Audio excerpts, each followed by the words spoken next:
안녕하세요. 뉴스포트 김승동 기자입니다.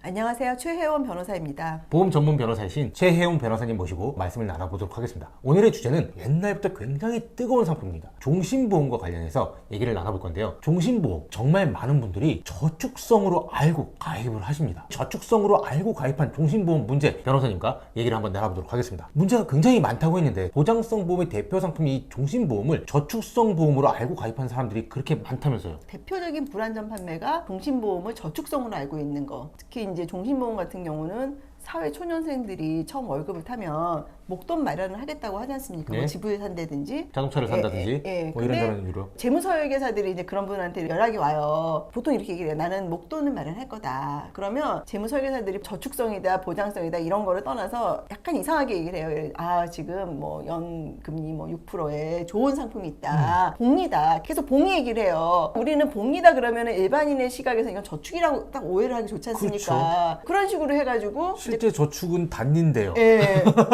근데 본인 얘기를 맨날 하죠. 예, 그렇게 얘기를 하니까 저축으로 알고 가입하시는 분이 가장 많은 불안전 판매 사례입니다. 내가 저축성 상품인지 잘못 알고 가입했는데 가입하고 나면 어쩔 수가 없잖아요. 보험은 조기 해지하게 되면 굉장히 큰 손해가 있는데 그럴 경우에 뭐 해결할 수 방법이 있을까요? 3개월 내에는 취소를 할 수가 있고 계약을요. 불안전 판매 관련해서 3개월 후에는 품질 보증 해지. 3개월 내에는 예. 이제 품질 보증 해지가 되는데 그걸 모르시죠. 그렇죠. 모르죠. 2년 정도 지나서 아 이제 내가 투자를 했다고 생각하십니다. 투자한 나의 종신보험이 연 6%뭐 이런 식으로 복리였으니까 지금쯤 얼마가 됐겠다고 확인을 하고 계약을 하려고 전화를 하는 순간 이제 깨닫게 되는 거죠. 내가 낸 돈의 10분의 1을 못 찾는다는 걸 알게 되는 거죠. 그렇죠. 저축성 상품 혹은 연금 상품, 뭐 투자형 상품인 줄 알고 종신보험에 가입했는데 수익률이 얼마나 낮지? 라고 보니까 마이너스, 원금도 안 되는 상황들이 굉장히 많은 거죠. 이럴 경우에는 아 내가 정말 잘못 가입했구나 생각을 하게 되는데 이럴 경우에 방법이 별로 없어요. 와 내가 당했네 이거 어떻게 해야지 라고 하는데 그거에 대해서 방법이 있으시다고요. 회사에 민원을 내고 금감원에 민원을 내는 게 가장 교과서적인 방법이에요. 예. 그걸로 해결이 안 되는 경우가 더 많고요. 그렇죠. 민원을 내면서 부딪히는 벽이 한 두 가지가 있습니다. 어떤 건가요? 첫 번째는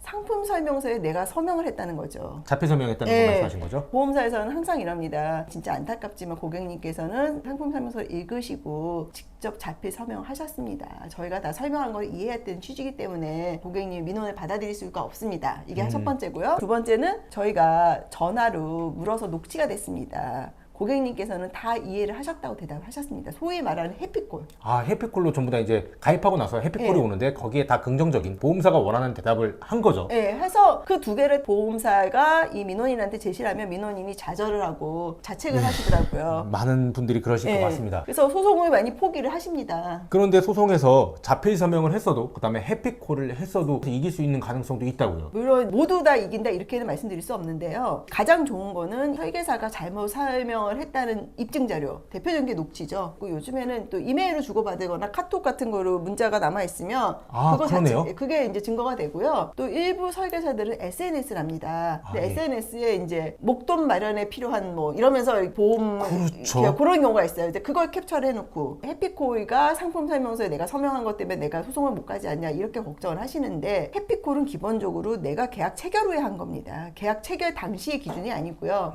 설사 해피콜을 했다 그래도 그 해피콜 내용을 꼼꼼히 분석을 하셔야 됩니다. 기본적으로 해피콜은 예 아니오로 답하도록 되어 있고요. 지금 내가 불안전 판매라고 생각하는 부분 거기에 대해서 물었는지도 봐야 돼요. 그게 없는 해피콜도 있고요. 그 다음에는 일부 설계사들이 말을 해줍니다. 전화 한 통화 올 텐데 무조건 예라고 해라. 해피콜에 전화 오면 무조건 예라고 대답하라. 뭐 이렇게 무조건 얘기한다는 예는 거죠? 아니지만 그렇게 하는 일부 설계사들이 있습니다. 모든 설계사분이 그런다는 건 아니고요. 예. 일부 좀 불안전 판매하시는 설계사분 중에는 그러신 분이 계시고요. 자필 서명 이거 다툼이 많습니다. 제가 볼 때는 이 30페이지를 다 읽고 이해하고 자필 서명하시는 분은 없어요. 그렇죠. 저도 그냥 하라 그러면 그냥 그렇죠. 대충 하는 겁니다. 여기 하세요. 그러면 막 예. 한다고 정신이 네, 없죠. 그거 했다고 내가 이 상품을 다 알았다? 그렇게는 볼 수 없고요. 다만 자필 서명 중에도 볼드체로 되어 있거나 붉은색, 특히 뒤에 요약으로 한 페이지가 있고 또는 이렇게 덧글쓰기가 있는 게 있습니다. 그거를 내가 했다 그러면 그거는 조금 설명을 했다고 해야 될 가능성이 높고요. 그런 게 아니라 그러면 상품 설명서에 그 내용이 있다 그래서 그거를 회사가 설명했다고 보기는 어려울 것 같습니다. 악마는 디테일에 있다 라는 말을 제가 굉장히 좋아하는데요. 30페이지 정도 되는 거를 서명을 해야 되는데 그 중에서 굉장히 가입자한테 불리한 내용은 아주 조그맣게 저기 구석에 어딘가에 들어있잖아요. 이런 건 설명하지 않았을 수 있다 네. 이렇게 보면 되겠네요. 예, 그래서 일률적으로 말씀드리기는 어렵지만 단순히 내가 상품 설명서에 자필 서명을 해서 나는 보험 소송을 못한다 이런 건 아니라는 거죠. 그 다음에 제가 알고 있기로 또 하나가 가입 설명서나 이런 약관보다 훨씬 더 중요한 건 가입할 당시에 설계사가 어떻게 설명했냐라고 알고 있는데요. 설명을 만약에 종신보험을 가입시키면서 이건 연금 기능이 있습니다. 혹은 저축성 기능이 있습니다. 목돈 마련의 최고의 상품입니다. 뭐 이런 식으로 했을 경우에는 어떻게 되는 건가요? 그건 불안전 판매죠. 그런 내용들을 기록하고 가지고 있으면 이 보험에 대해서 무효다 혹은 냈던 보험료를 전부 다 돌려받을 수 있다 뭐 이렇게 가능성이 있을까요? 예, 그러니까 불법행위에 의한 손해배상 청구를 하는데요. 네. 그런 증빙 자료가 있으면 훨씬 유리하죠. 근데 이제 제가 요즘에 안타까운 게 카톡으로 그런 내용은 대부분 나누세요. 근데 카톡이 알다시피 몇 년 지나면 또 이제 그 대화방 사라지고 복원이 안 되거든요. 막상 카톡으로는 자료가 없는 경우가 많고요. 근데 또 이메일을 주고받는 경우도 있더라고요. 그래서 이메일 자료 내가지고 좋은 결과 나오는 사례도 있습니다.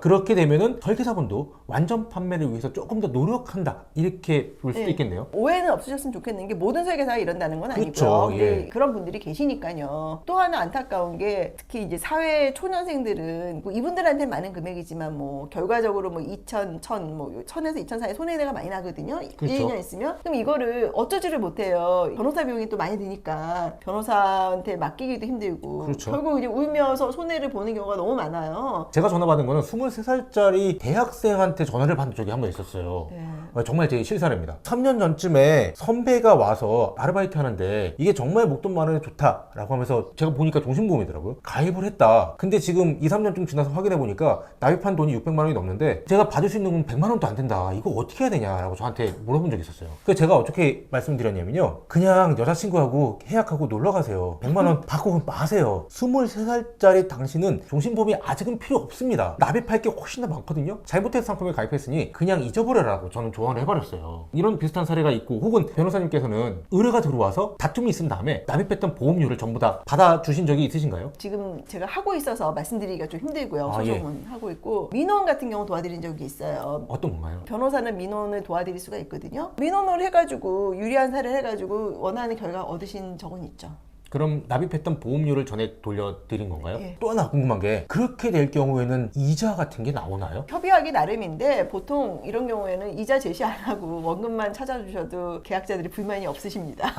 그렇군요. 예. 네. 그 불현듯 이자는 생각났습니다. 정리하자면 자필 서명이나 해피콜을 전부 다 했다고 하더라도 불안전 판매에 대한 내용들이 다 기록이 되어 있으면 납입했던 보험료를 전액 돌려받을 수 있는 가능성이 많이 높다. 예. 이렇게 정리할 수가 있겠네요. 예, 진실이 중요하죠. 진실이 불안전 판매면은 어떤 식으로든 자료가 있는 경우가 많더라고요. 아, 예. 요즘에 워낙 온라인 시대고 상담이라든가 이런 내용들이 메일이나 카톡이나 이런 쪽으로 예. 많이 이루어지니까 그렇게 되는 거죠. 예, 특이한 거가 이 종신 불안전 사례들은요 다 똑같아요. 저축이라고 속이고 본인은 또 이제 재무 컨설팅이라고 이렇게 접근을 하세요. 그렇죠. 재무 예, 컨설턴트라고 그러면 하고. 이제 예. 재무 컨설팅이라고 접근을 하는 순간 바로 착각이 들어오시더라고요. 그렇죠. 네. 또 똑같은 게 이제 어디서 많이 들어서 이거 뭐 맞죠 하고 물으세요. 예. 저는 목돈이 필요합니다 물으시면 아 이거 복리입니다 이렇게 대답을 하세요. 아, 내가 묻는 말에 대한 답이 아니거든요. 그렇죠. 근데- 약간 비껴난 거죠. 네, 근데 이제 복리라 그러면 다들 그냥 바로 넘어가시더라고. 아, 이게 저축 상품입니까? 라고 물으면 이거는 복리입니다. 라고 답하는군요. 예, 그러면은 저축이라고 그냥 그렇게 인식하게 되는 거죠. 예, 근데 사실 그게 아니거든요. 그리고 사실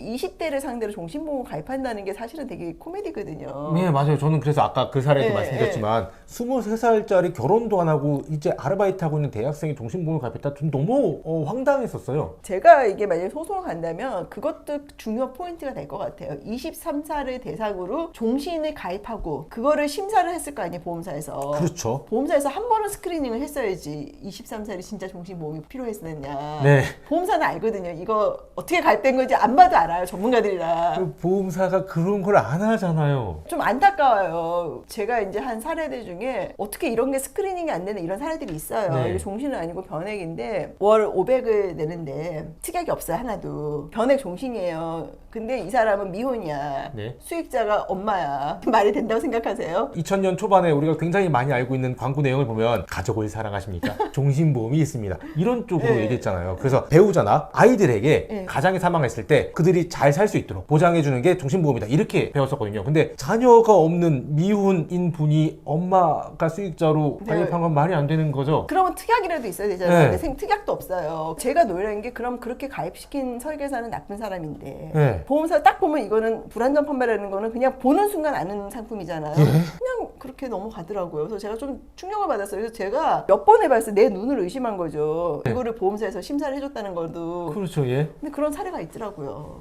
안타까운 사례입니다. 종신보험과 관련된 불안전 판매가 정말 많습니다. 금융감독원의 민원을 보면 전체 민원의 약 70%가 보험 민원이고요. 보험 민원의 약 50%가 종신보험 민원이라고 저는 알고 있습니다. 민원이 많다는 건 불안전 판매가 그만큼 많다는 거죠. 내가 정말 저축성 보험인 줄 알았는데 알고 보니까 종신보험이었더라. 근데 어찌할 방법이 없다. 자필사명이나 해피콜을 다 했기 때문에 울며 겨자 먹기식으로 유지하고 있는 분이 계시다면 최혜원 변호사님께 연락을 주시면 도움이 될 수도 있습니다. 최혜원 변호사님의 연락처는 영상 설명에 넣어놓도록 하겠습니다. 김승동 기자였습니다. 네, 최혜원 변호사였습니다. 감사합니다. 감사합니다.